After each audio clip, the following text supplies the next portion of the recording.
Bendito é o nosso Deus. Bendito é o seu Filho Jesus. Bendito é o seu Espírito Santo. Bendito é aquele que traz Jesus no coração. Bendita é a igreja do Senhor.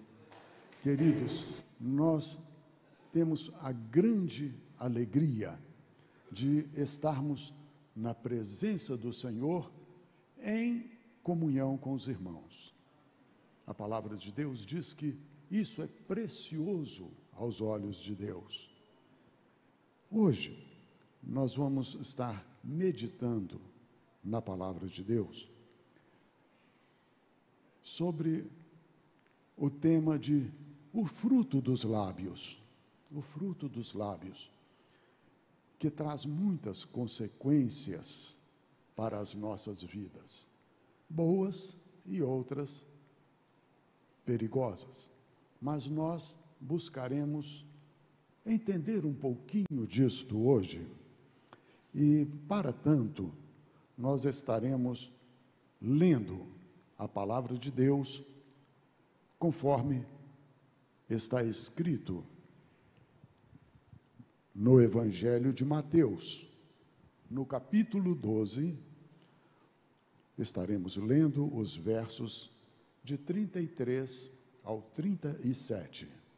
Assim, encontramos escrito: considerem uma árvore boa dá bom fruto, uma árvore ruim dá fruto ruim, pois uma árvore é conhecida pelo seu fruto. Raça de víboras, como podem vocês, sendo mau, dizer coisas boas? Pois a boca fala do que o coração está cheio. O homem bom, do seu bom tesouro, tira coisas boas.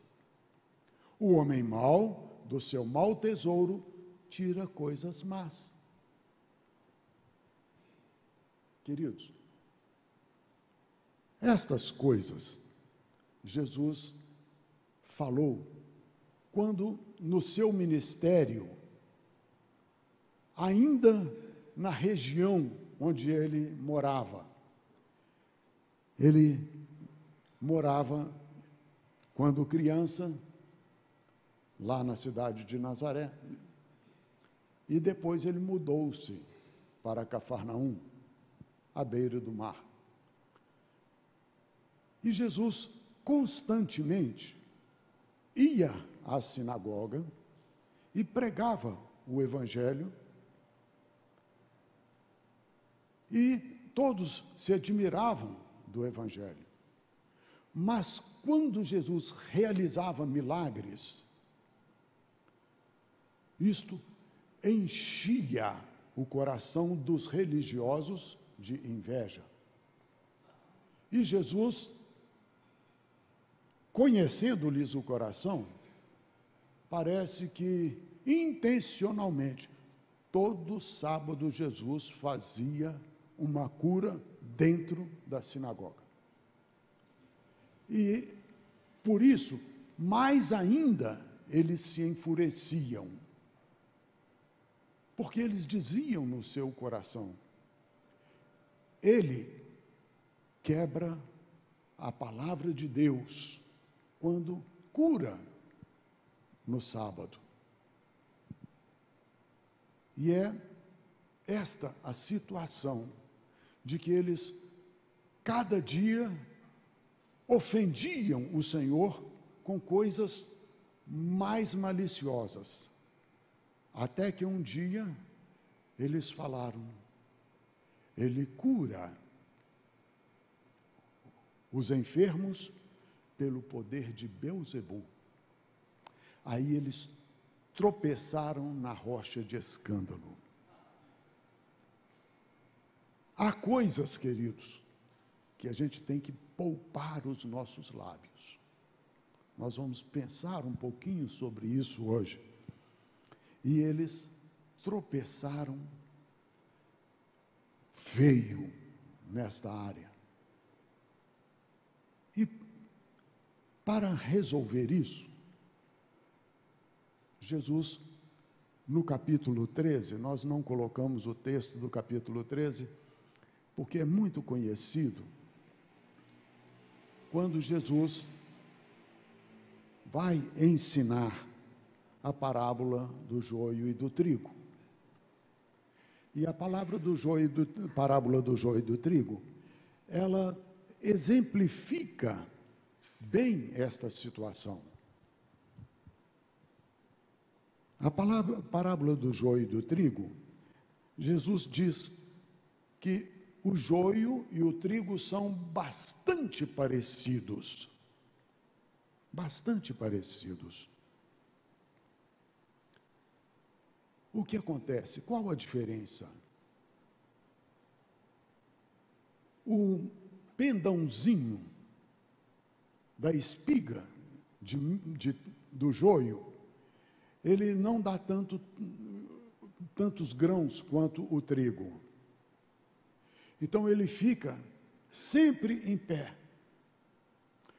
O trigo, ele dá tantos grãos, a espiguinha, que o trigo dobra. Então, essa é a maneira como o agricultor consegue separar o joio do trigo. Interessante que os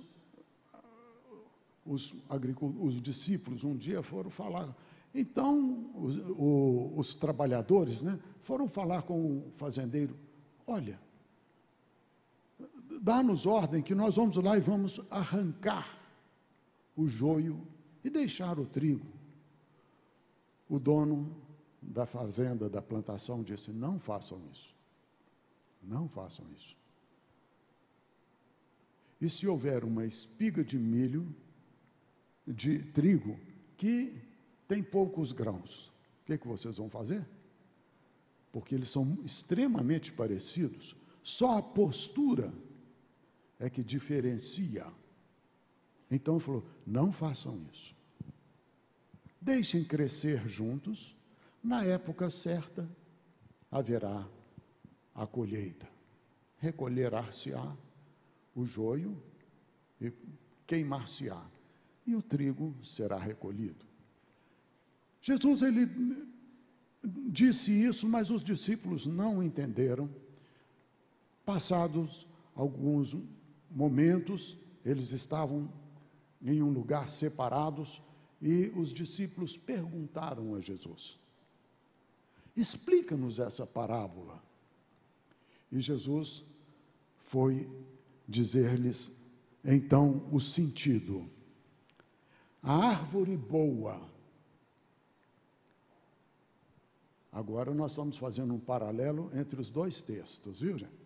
A árvore boa, lá de Mateus 12, com a parábola do trigo do capítulo 13. A árvore boa é o trigo, e o trigo é Jesus. O trigo é o Filho do homem. O trigo é a palavra de Deus. O fruto bom são os grãos de trigo na espiga. São os filhos do reino. É você, meu amado irmão. Você é o trigo bom, da plantação de Deus. Existe o fruto ruim, os grãos do joio, que é venenoso. Estes são os filhos do maligno. O joio é o próprio diabo. Ele é que é o inimigo e que entra na lavoura de Deus e semeia coisas ruins. Ele é o joio é o diabo. E aparecem então os frutos ruins. E Jesus aparece com um novo entendimento. Existe o fruto bom, que são os filhos do reino, Jesus e os filhos do reino. Existe o fruto ruim, que é o diabo, e aqueles que o seguem. E aparece aqui uma coisa que está fora do reino vegetal. Ele fala raça de víboras. Perceberam? Aí não é planta. Existe uma raça de víboras. Neste contexto, estavam aqueles que falaram que Jesus operava por Beelzebul. Essa é a raça de víboras. E Jesus está dizendo, essa é uma geração corrompida. E o que caracteriza uma víbora? É a sua língua. Jesus deixou bem claro, olha, pelos frutos os conhecereis. Uma árvore, ela é identificada pelos seus frutos. O homem bom fala coisas boas do seu bom tesouro. O homem mau do seu mau tesouro fala coisas ruins. Mas há um tipo que tem maldade no coração e uma beleza de expressão. Raça de víboras. Como podeis vós, sendo mau, dizer coisas boas? A víbora, ela se caracteriza pela língua. Os irmãos podem fazer isso comigo? Cuidado, irmãos, cuidado. Esse é o cuidado. A língua bipartida está dizendo, eu tenho uma coisa no coração, mas eu engano com os lábios. É a raiz do engano. Cuidado, cuidado, cuidado. A palavra de Deus hoje é cuidado. Cuidado. Queridos, nós temos vivido dias realmente difíceis, onde os costumes, os nossos usos e costumes, foram todos mexidos. E nós temos de entender que, diante de tantas mudanças nesses últimos 2 anos, temos que entender que há uma oportunidade de semearmos a boa semente em um meio que está confuso. Mas também temos de estar muito alertas para fazer calar.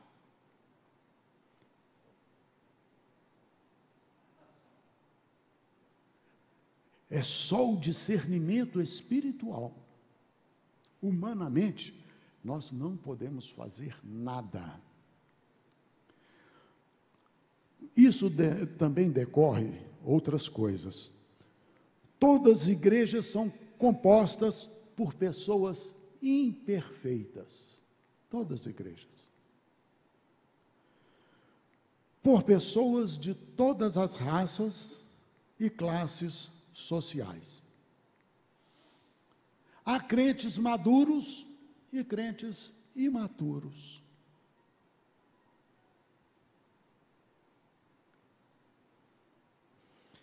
Por isso Jesus proferiu esta palavra, para que nós não procedamos como aqueles religiosos que não discerniram a ação do Espírito Santo e pecaram tremendamente contra o Espírito de Deus.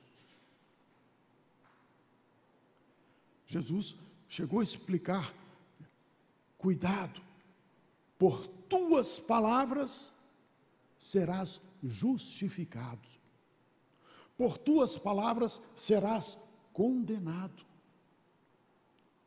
Cuidado, queridos, cuidado, cuidado.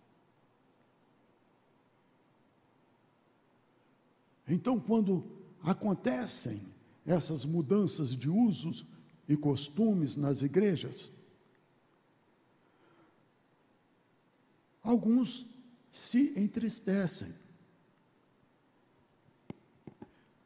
Me lembro, pastor José, isso foi lá de Valadares, o pastor Joseli pastoreou lá. Houve uma igreja onde a igreja não crescia. Ela tinha lá os seus membros lá, não me lembro a quantidade, mas não era uma igreja grande. Mas todos se conheciam, se amavam.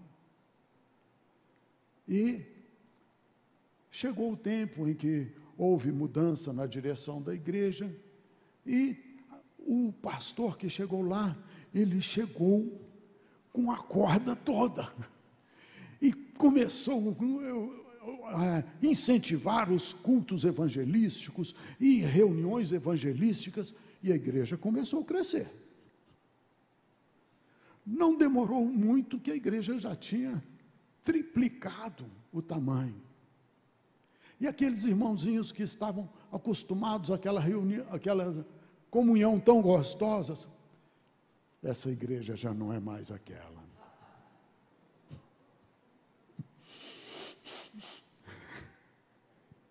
Que saudade!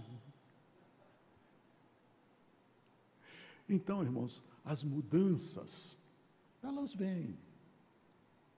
E quando vem do Senhor, é prudente que a gente saiba ser deixado levar pelo Espírito de Deus. Por isso que a palavra de Deus fala, não resistais o Espírito. Se hoje ouvirdes a sua voz, não endureçais os vossos corações. Deixe o Espírito te levar, mas fique atento. O Espírito de Deus, não qualquer Espírito. Amém? Aleluia. Vamos aplaudir a Jesus? Vamos aplaudir.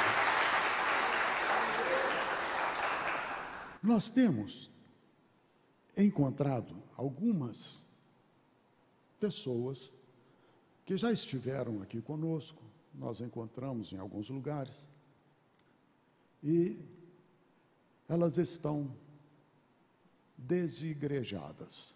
Hoje aparece esse termo, eu não vi no dicionário ainda, mas está muito comum, né? E nós entendemos o que é isso.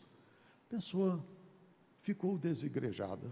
Ah, não, mudou tanto que eu até tentei ir para uma outra igreja, mas lá não estava bom.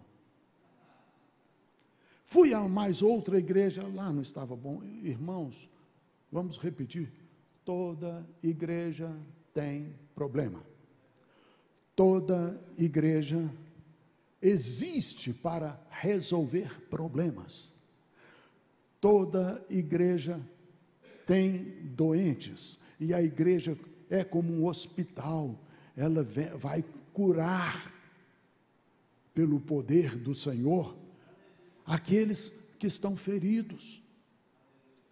A igreja vai alimentar aqueles que estão desnutridos. A igreja faz isso, queridos. Então, encontramos estes que procuraram outras igrejas, não acharam. Outros falaram, eu não estou concordando com nada, então eu vou ficar sozinho, eu vou me separar, eu vou me santificar. Queridos, sabe como é que apareceram os mosteiros lá do primeiro milênio? Padres fiéis a Jesus, quando viam que a igreja tomava rumos estranhos à palavra de Deus, eles reuniam e falavam, vamos lá para o alto do monte e vamos orar. E eles decidiram morar lá no alto do monte. Lá fizeram mosteiros. E foram resistência de Deus na terra. Eles Eles foram.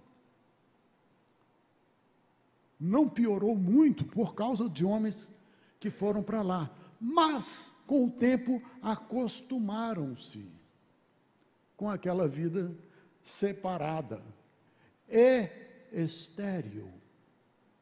Não produziam nada, senão vinho. Tornaram-se muito bons. Até hoje é conhecido, vinhos dos monastérios, tais. Se tornaram muito bons produtores de vinho. Também a culinária muito recomendada. Queridos, assim, aquele que se isola, ele peca. Nós precisamos de voltar à disposição de servir a Deus. Não é assim que um combatente em uma guerra, ele deve proceder. Se o inimigo se mostra muito feroz, se os companheiros no combate se mostram desencorajados, o que o valente de Deus deve fazer? Façam como eu fizer daqui para frente, sigam o meu exemplo e enfrentam. Não é recuar, não, queridos. Quando o inimigo se levanta, mais intensamente nós o encaramos, frente a frente, e faremos o inimigo recuar até onde Deus mandar. Amém? Aplauda o Senhor Jesus. Queridos, nós já ouvimos que este ano, 2022, foi eleito aqui na Igreja Batista da Renascença como o ano da restauração. E eu fui pesquisar um pouquinho sobre essa palavra restauração, o que ela é. E o melhor sentido vem da palavra grega, re-stauros. Re quer dizer, de novo. Stauros quer dizer estaca. Stauros, estaca. O que já veio na mente da cabeça dos irmãos aí? Firma bem as suas estacas, crava fundo, porque o Senhor fará obra e te fará crescer para a direita, para a esquerda, para o norte, para o sul. Deus te fará crescer. Aleluia, aleluia, aleluia, aleluia, aleluia. Queridos, a hora é chegada em que os verdadeiros filhos de Deus estão sendo chamados a enfrentar a grande apostasia que precede a vinda do Messias Jesus. A primeira mensagem deste ano é um chamamento para os fiéis voltarem para o campo de combate da fé e mostrarem de que espíritos são. Amém? Vamos orar? Por gentileza, queridos. Agora eu convido para ficar de pé quem vai, decide agora fazer diferença neste ano. Esse ano, ouve lá, inimigo, tem um exército de Deus preparado. Somos daqueles que não se recuam, mas antes permanecem para a salvação. Amado Deus e Pai, é bom estar na Tua presença, é bom ouvir os Teus filhos, é bom ver a alegria do Senhor nos olhos dos irmãos. Amado, agora nós te pedimos que o Senhor mova o Teu Espírito de coração em coração, mostrando-nos, Senhor, a prudência de falarmos aquilo que o Senhor quer que seja dito, a prudência de discernirmos aquilo que não provém do Senhor, a humildade de permanecermos entre aqueles que também são frágeis, que precisam de socorro, precisam de alimento. A nossa maturidade, Jesus, usa para abençoar, para discernir, para sermos luz do Senhor nesse tempo. E nós abençoamos o teu povo com esta mensagem, segundo o Espírito de Deus e no nome de Jesus. Amém.